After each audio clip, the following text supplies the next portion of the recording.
मंजू के माता पिता एक छोटे से शहर में रहते थे। उसके घर के आगे दुकानें बनी हुई थी। उनमें से कई दुकानें किराए पर चढ़ी हुई थी। मंजू अपनी माँ के साथ फर्स्ट फ्लोर पर रहती थी। वह अपने फ्लैट के नीचे वाली दुकान से दूध लाने गई थी। वह जैसे ही दूध लेकर आई, अपने साथ एक नन्हा सा गोल मटोल बच्चा भी गोद में ले आई थी। अरे, यह किसका बच्चा उठा लाई?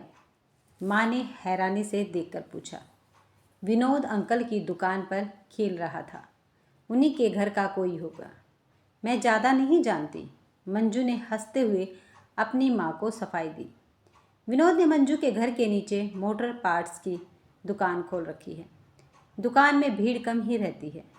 बच्चा बहुत ही ज़्यादा खूबसूरत था। माँ की भी ममता जाग गई। उन्होंने उसे गोद में ले लिया। बच्चा घंटा भर वहाँ खेलता रहा। बच्चे की किलकारी से मंजू की माँ के चेहरे पर खुशी की लकीरें उभर आई थी। वे उसका खास ख्याल रख रही थी। बच्चा एक कटोरी दूध भी पी गया था। 1 घंटे बाद माँ मंजू से बोली, जा कर बच्चे को दुकान पर पहुँचा दे। मंजू बच्चे को विनोद अंकल की दुकान पर छोड़ आई। इस तरह से वह बच्चा कई दिन तक मंजू के घर आता रहा। उसकी माँ बच्चे का ध्यान रखती। बच्चा वहाँ खेलता। घंटे 2 घंटे के बाद मंजू दुकान में छोड़ आती। कई दिनों से यह सिलसिला चल रहा था। उस दिन रात के 10 बज रहे थे। मंजू अपनी माँ के बगल में सोई हुई थी। मंजू को नींद नहीं आ रही थी। वह सोच रही थी कि कैसे बात को शुरू करे। बच्चा कितना खूबसूरत है ना माँ? मंजू बोली। अरे, तू किसकी बात कर रही है? उसी बच्चे की माँ जो विनोद अंकल की दुकान से लाई थी। सो जा, क्या तुझे नींद नहीं आ रही? अभी भी तेरा ध्यान उस बच्चे पर अटका है। माँ ने मंजू को हिदायत दी। दीदी का बच्चा भी ऐसा ही होता है ना माँ? मंजू अचानक बोली।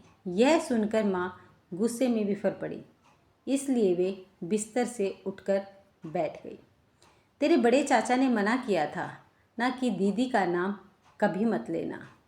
वह हम लोगों के लिए मर गई है। माँ गुस्से में बोली। अब तक मंजू भी चादर फेंक कर उठकर बैठ गई थी और बोली, मानती हूँ कि दीदी हम लोगों के लिए मर गई है, लेकिन सचमुच में तो नहीं मरी है ना? उसने माँ से सवाल किया। माँ के पास कोई जवाब नहीं था। वे मंजू का मुंह ताकती रह गई। मंजू का दिल तेजी से धड़क रहा था। वह सोच नहीं पा रही थी कि जो कहने वाली है उसका नतीजा क्या होने वाला है। अपना दिल मजबूत करके वह माँ से बोली, माँ, वह जो बच्चा रोज आ रहा है ना, वह अपनी दीदी का ही बच्चा है। तुम उसकी नानी हो और वह तुम्हारा नाती है। तुम्हारी अपनी बेटी का बेटा है। मंजू हिम्मत करके सब कुछ एक ही सांस में बोल गई। माँ को यह सुनकर ऐसा लगा जैसे वे आसमान से ज़मीन पर गिर गई। वे कुछ भी नहीं बोल पा रही थी, सिर्फ मंजू को देखे जा रही थी। मंजू अपनी माँ के चेहरे के भाव को पढ़ने की कोशिश कर रही थी। माँ पुरानी यादों में खोने लगी थी।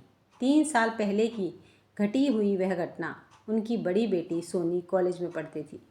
कॉलेज आते जाते वह अमर डिसूजा नाम के एक ईसाई लड़के के इश्क में पड़ गई थी।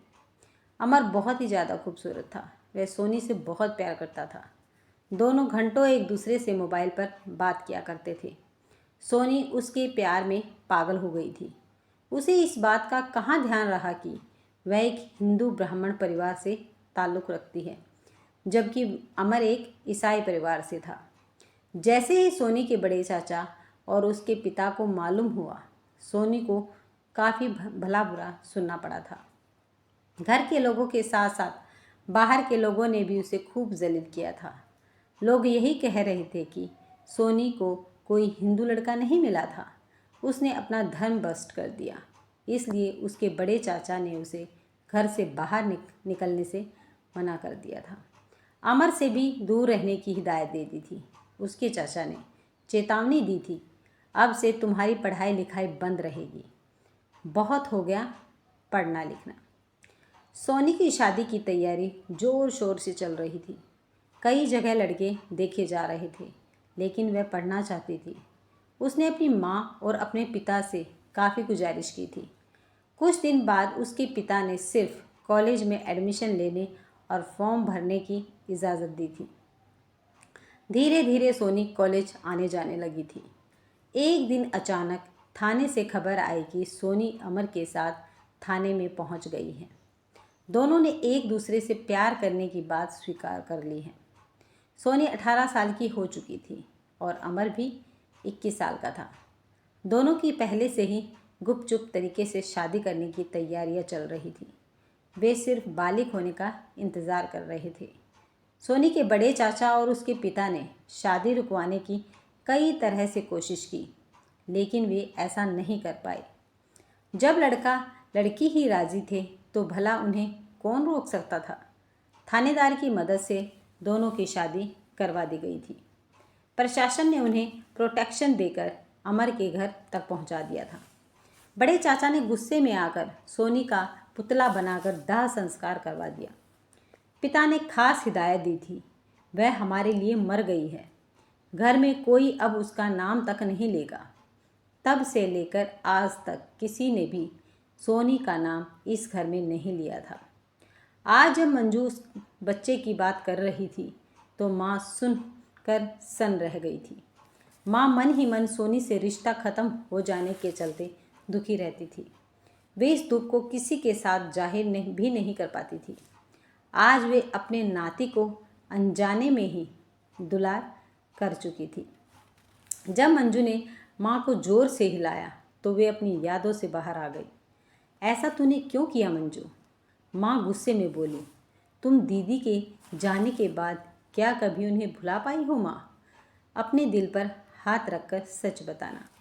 माँ के चेहरे पर बेचैनी देखी जा सकती थी। उनके पास कोई जवाब नहीं था, जैसे वे सच का सामना कर ही नहीं सकती थी। वे मंजू से नज़रें नहीं मिला पा रही थी। ऐसा लग रहा था जैसे उनकी चोरी पकड़ी गई हो। चोरी पकड़ने वाला कोई और नहीं बल्कि उनकी अपनी बेटी ही थी। यह तो सच था कि जब से सोनी चली गई थी माँ दुखी थी। वे कैसे जिंदा बेटी को मरा मान सकती थी। उसे जितना भी भुलाने की कोशिश की थी वे अपनी बेटी की यादों में खो जाती थी। उन्होंने अपनी दोनों बेटियों को खूब प्यार दिया था। बड़ी बेटी के गम में पिता उदास रहने लगे थे। कुछ दिन बाद उन्हें दिल का दौरा पड़ा और वे चल बसे। तब से माँ अकेली हो गई थी। वे चाहती थी कि किसी तरह मंजू की भी शादी हो जाए। मंजू, तुम कब से यह सब जानती हो? माँ ने सवाल किया। एक दिन अचानक दीदी बाज़ार में मिल गई थी।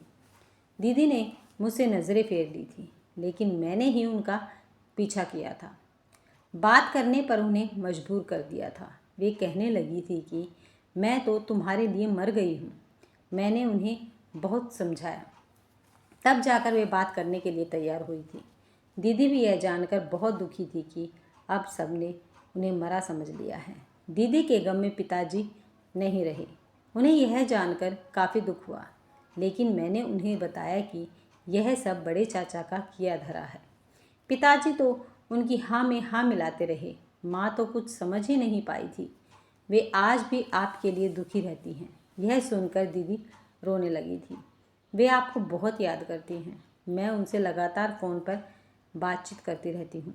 तभी मैं जान पाई थी कि दीदी को एक बच्चा हुआ है और यह मेरी ही योजना थी कि किसी तरह से आपको और दीदी को मिला दूँ।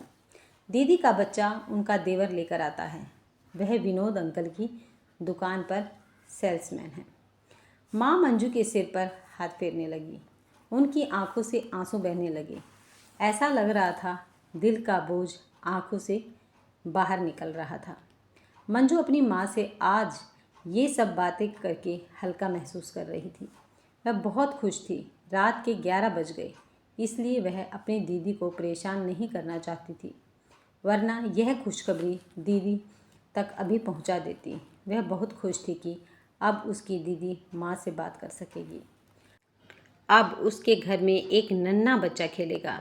वह सालों से 2 परिवारों में आई दरार को ख़त्म करने में कामयाब हो गई थी। अगर आपको ये वीडियो पसंद आई है तो वीडियो को लाइक, शेयर और सब्सक्राइब करना ना भूलें। धन्यवाद।